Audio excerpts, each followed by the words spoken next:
¿Qué tal? ¿Cómo les va? Bienvenidos nuevamente a la Escuela de Formación Bíblica C. San Martín. Em, Estamos trabajando el tema de profetas, como estuvimos viendo en los encuentros anteriores. Nos encontrábamos primero viendo el tema profético en general, después específicamente a los profetas de Israel. Hoy vamos a ir un poquito más allá y vamos a avanzar sobre los libros proféticos y específicamente sobre lo que se denominan los profetas mayores. ¿Sí? Eh, ¿Por qué hacemos algunas distinciones? Vamos a ver, por un lado, hablamos de libros proféticos y de profetas anteriores. ¿Cuál es la diferencia? Respecto de los profetas anteriores, estamos hablando de aquellos de los cuales no hay textos escritos que estén atribuidos a ellos, sin embargo se los mencionan y son fundamentales en muchos casos en la historia y en el devenir del pueblo de Israel. Samuel, Elías, Natán son fundamentales en muchos aspectos y dejaron una huella muy importante. Samuel, si bien tiene un libro con su nombre, en el libro no se relata específicamente la historia de Samuel, ni se le atribuye a él el escrito, sino que está relatando todo el contexto, ¿sí? Es por eso que, hablando de profetas anteriores, los distinguimos de los que están presentes en los libros proféticos. Los libros proféticos son aquellos textos que son atribuidos a distintos profetas, distintos hombres de Dios que fueron desarrollando una actividad de anuncio y de denuncia durante distintos periodos de la historia del pueblo de Israel, sobre todo en los periodos más críticos. ¿Mm? Vamos a ver que nos encontramos con aquellos que se denominan profetas mayores y profetas menores. Si tomamos nuestra Biblia, vamos a encontrarnos con que en principio vamos a ver que hay 4 profetas denominados mayores, ¿sí? Isaías, Jeremías, Ezequiel y Daniel. Si bien los 4 son considerados dentro de los profetas mayores, Daniel, vamos a verlo en otro módulo como parte de otra corriente diferente a la corriente profética. Está más ligado a lo que es la corriente apocalíptica, ¿sí? Que tiene otra perspectiva, otra visión y otro mensaje diferente al el del movimiento profético. De la misma manera que ustedes van a ver cuando veamos los libros de sabiduría, por ejemplo, que también se destacan por su mensaje tener otra perspectiva, están escritos casi contemporáneamente con los eh, escritos proféticos, pero sin embargo el mensaje que ellos desarrollan es diferente, es diverso, no es el mismo, tienen otra forma de mirar, otra perspectiva. Por eso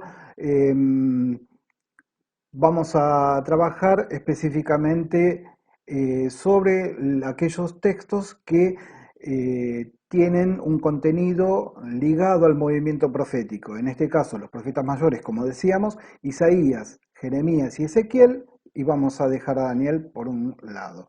Después, por otro lado, están aquellos denominados profetas menores, no menores porque sean menos importantes, sino simplemente por el hecho de que sus textos son más cortos y quedaron entonces en la organización final del canon del Antiguo Testamento después de los profetas mayores, porque los profetas mayores no es que fueran más importantes, si bien tenían su peso, la cuestión es que quedó más testimonio escrito sobre su tarea o sobre la tarea de las escuelas proféticas que ellos fueron desarrollando.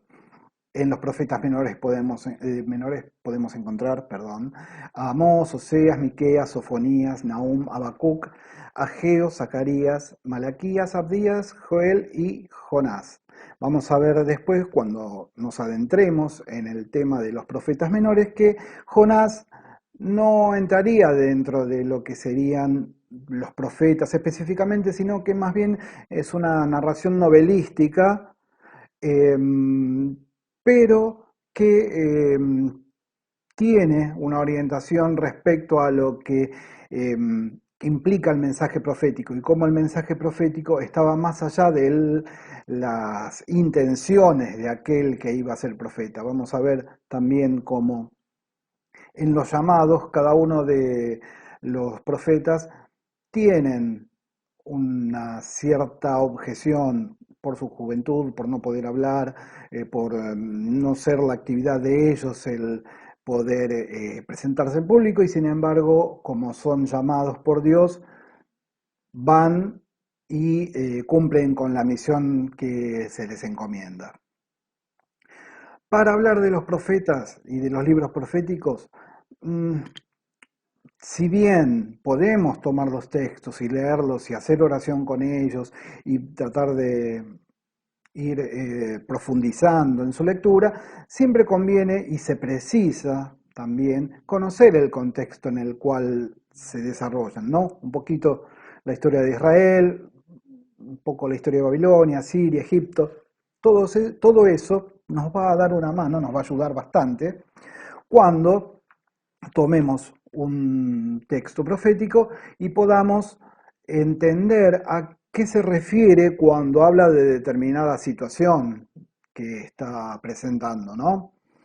Por eso, la posibilidad de que ustedes puedan hacer este curso en el cual fuimos presentando paulatinamente la historia justamente de Israel y el contexto de los pueblos vecinos, los va a ayudar ahora a poder ir trabajando, ir profundizando específicamente en estos libros también. Cuando nos adentramos un poco en el tema de los libros proféticos, vamos a ver que lo que llama la atención específicamente es cómo poco a poco se va mostrando una frustración con la monarquía. Si bien en un principio son los mismos profetas los que apoyan el nacimiento, algunos de ellos, los que apoyan el nacimiento de la monarquía, si bien hay algunos que también son más reticentes, algunos apoyan el nacimiento de la monarquía, pero siempre con la idea de que el rey es el ungido, el Hijo de Dios, es aquel que es servidor de Dios y que para eso está puesto en este lugar de poder, no para ser servido, sino para ponerse al servicio del pueblo de Israel. Más que nada sería un organizador, así como lo fueron los jueces en su momento, ¿m? O aquellos guías al modo de Abraham o de Moisés, ¿no? Que para el pueblo son los grandes referentes arquetípicos, históricos, ¿no? Eh, Así como hay una frustración contra la monarquía,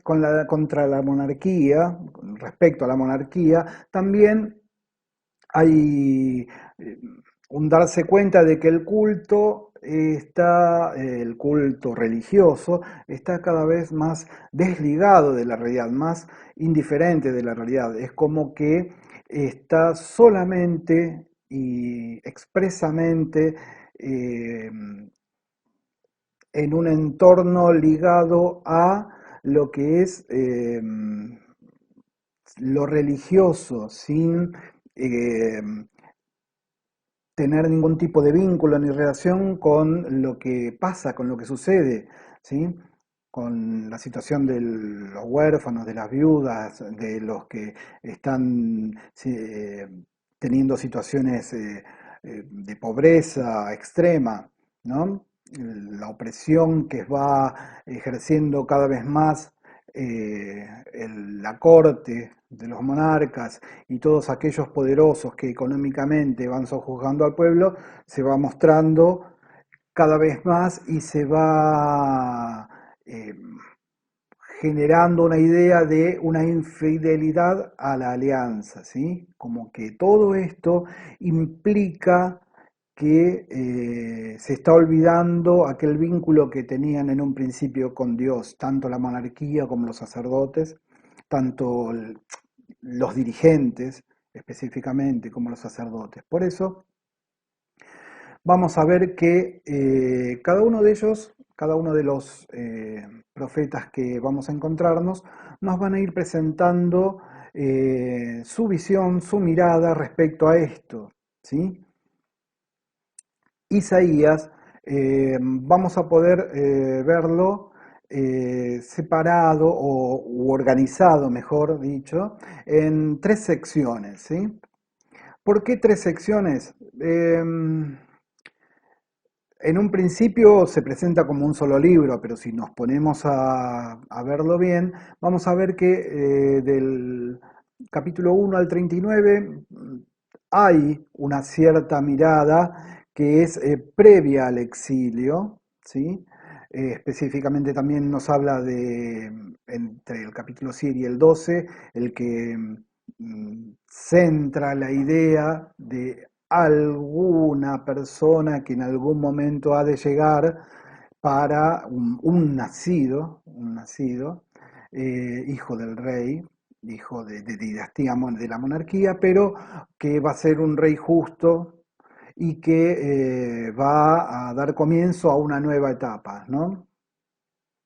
Si bien esta profecía se desarrolla, no llega a cumplirse en la perspectiva, en la posterioridad, justamente por la negativa del rey a tomar el consejo que le da el profeta, ¿no? Entonces, toda esta primera parte es previa al exilio. Toda esta primera parte nos habla de cómo tenemos que prepararnos como pueblo para confrontar el asedio que se está recibiendo de los pueblos vecinos, sobre todo de aquellos que son más poderosos y que quieren sojuzgarnos, ¿no? En, en la sección número 2, en la segunda parte, a partir del capítulo 40 al 55, ya estamos hablando de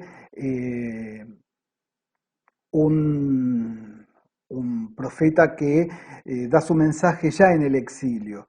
Por eso vamos a encontrarnos con los cantos del siervo sufriente. Específicamente, si vamos a los versículos 42, 59, 52, 53, ¿sí? Perdón, 49, ahí. 52, 53, vamos a poder encontrarnos con una situación específica en la cual, si bien estamos mal, podemos tener esperanzas, podemos entender este sufrimiento que estamos viviendo como también la posibilidad de darnos cuenta de que tiene que ver con nuestro pecado, con aquello que no tomamos en consideración respecto a la alianza con Dios y que hay posibilidad de salir de esta situación, ¿sí? Cosa que en la sección número 3 la vamos a encontrar a partir del 56 al 66. Eh, Vamos a encontrarnos con ya toda la escuela, digamos, de los sucesores, de los discípulos de Isaías, desarrollando textos post-exílicos, ¿sí? Tratando de mostrar cómo reconstruir, cómo reestructurar nuevamente nuestra comunidad, nuestra sociedad, después de haber tenido semejante situación en nuestras vidas, ¿no? Isaías, y específicamente las secciones 2 y 3, entonces nos están hablando de aquellos que tuvieron que irse, que dejar la tierra, a diferencia de Jeremías, que Jeremías es aquel que se tuvo que quedar, ¿sí? La estructura del libro de Jeremías, vamos a ver que vamos a encontrarnos con oráculos sobre Judá y Jerusalén, o sea, sobre eh, lo que específicamente eh, dice Dios respecto a la situación que están viviendo, ¿sí? Recordemos que Jeremías no es un profeta que desarrolle en un momento muy pequeño su actividad, sino que hay un desarrollo dentro del, de la historia bastante importante. Son varios años en los cuales él actúa, ¿no? Después hay la sección siguiente va destinada a oráculos respecto a reyes y profetas, a distintos reyes y profetas. Y por otro lado, oráculo contra las naciones, contra todos aquellos que van a invadir o quieren invadir a su tierra, ¿sí? Pensando en la restauración, ¿sí? Ya mm, más ligado a la idea de que eh, la cosa ya no está para nada bien y que no vamos a zafar, entonces, ¿cómo tenemos que actuar a partir de ahora para comenzar a reconstruir, ¿no? A restaurar todo aquello que va a ser desarmado? Recordemos que eh, Jeremías eh, termina sus días fuera de su tierra, lejos de su pueblo, eh, porque justamente mm, deciden retirarse antes de que lleguen las invasiones y él termina yéndose con parte del pueblo que se exilia. Por otro lado, tenemos el libro de Ezequiel, ¿sí? Que está estructurado, vamos a ver que hay una introducción, mensajes a Jerusalén, también mensajes a las naciones, ¿sí? Ezequiel también está escrito en un periodo exílico, al mismo modo que Isaías 2, ¿sí? Que el segundo Isaías. Entonces, su mensaje está desarrollado en esa situación, en ese contexto. Por eso es un mensaje esperanzador, es un mensaje pensando en la liberación, viendo un Israel ideal, ¿sí? Pensando ya en un nuevo templo, en una nueva tierra, en algo diferente a aquellos que dejaron, ¿sí? Algo mejor, no volver a la situación anterior, sino generar algo nuevo, generar algo distinto, ¿sí? En eso podemos encontrarnos con que Ezequiel es un mensaje definitivamente esperanzador para el pueblo.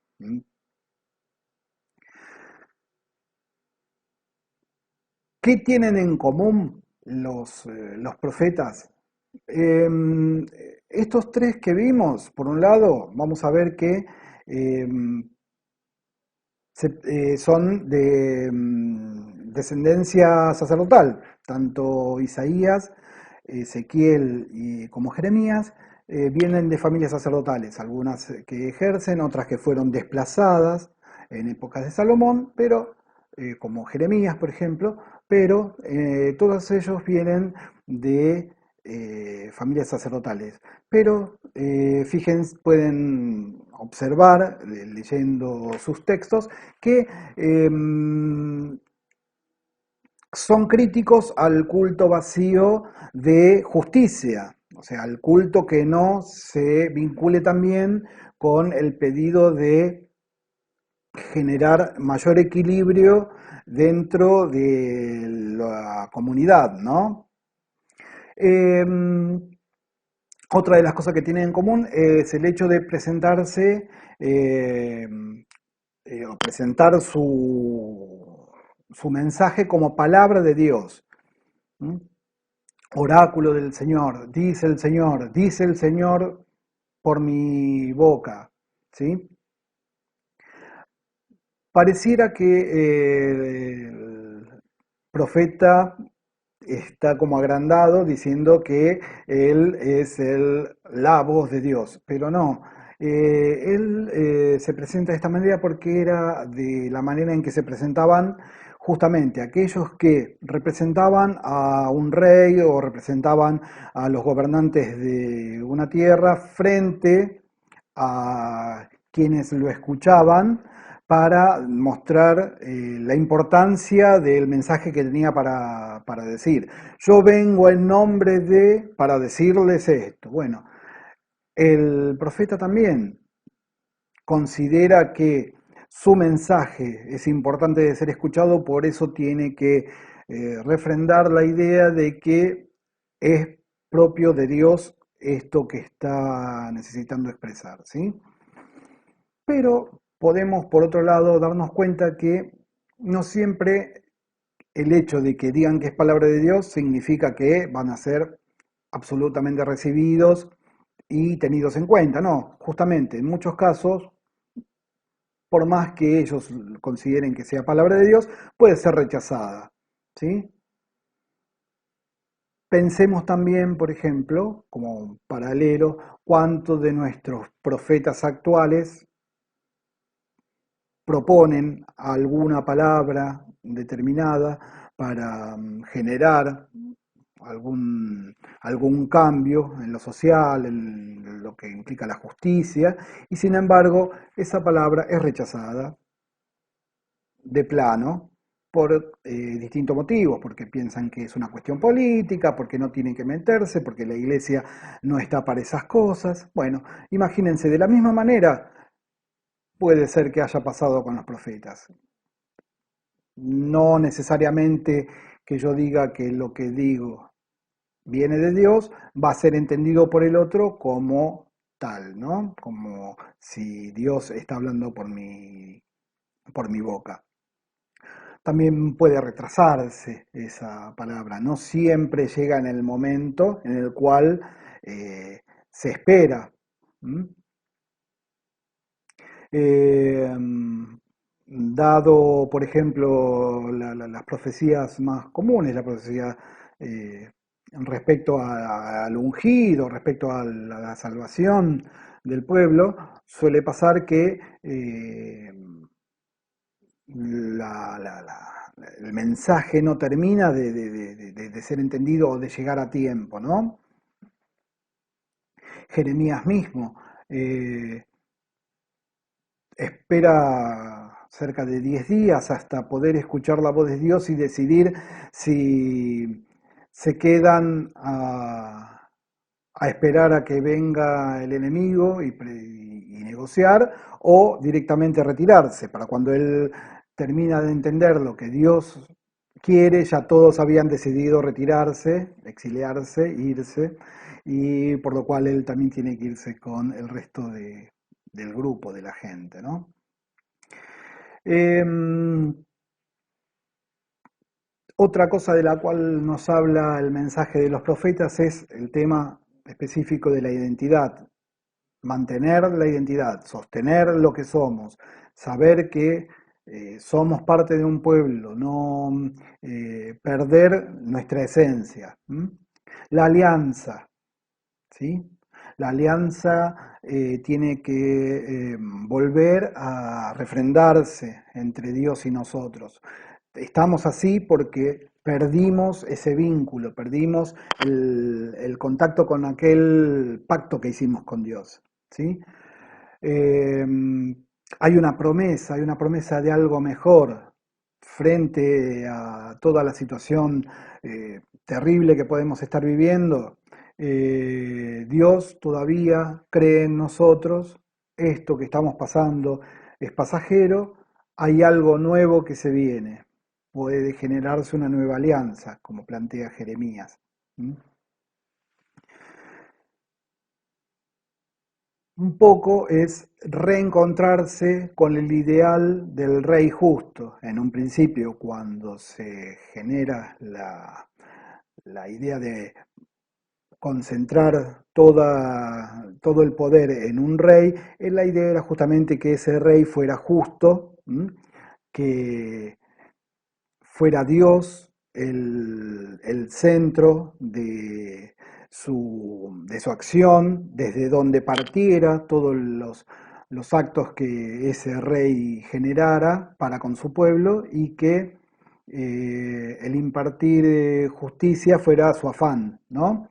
Por eso se esperaba volver a encontrarse con aquel ideal, con aquel ungido, ¿sí? Ungido por Dios. Muchos reyes pasaron, muchos dejaron una mala huella, muy pocos quedaron en la memoria como buenos reyes, por eso igualmente se mantiene la idea de un ideal, ¿sí? De un ungido. La palabra ungido es aquella que nosotros conocemos como Mesías, ¿sí? Mashiach también, la forma de pronunciarlo nosotros castellanizado decimos Mesías, aquel que es el ungido, aquel que ha de venir eh, ungido por Dios. No necesariamente cuando se habla del Mesías en los profetas se está pensando en un tiempo muy lejano hacia adelante, ¿sí? El mismo rey Ciro es designado el ungido, por ejemplo, pero la lectura que hace después el pueblo hebreo es que el Mesías real, aquel rey justo, todavía no había llegado, todavía no estaba eh, presente, no había hecho su presencia en el pueblo. Entonces es tiempo de que esa profecía no sea pensada como algo que se iba a dar seguro, sino que estamos ahora en un tiempo de espera. ¿Mm? Como decimos, por diversos motivos no se dio cumplimiento, ¿sí? De estas profecías y estamos en un tiempo de espera. El pueblo hebreo, el pueblo judío en general, siente que todavía está esperando la llegada del Mesías. Nosotros, cristianos, esperamos su venida, su segunda venida. O sea, de una manera u otra, desde un punto de vista u otro, ambos pueblos estamos a la espera. Y este es nuestro tiempo de abrir nuestro corazón, estar atentos y no necesariamente tiene que pensarse en una cuestión apocalíptica para pensar eh, en una nueva venida, ¿sí? Una cuestión apocalíptica en tanto y en cuanto a esa idea que tenemos de un fin terrible de las cosas.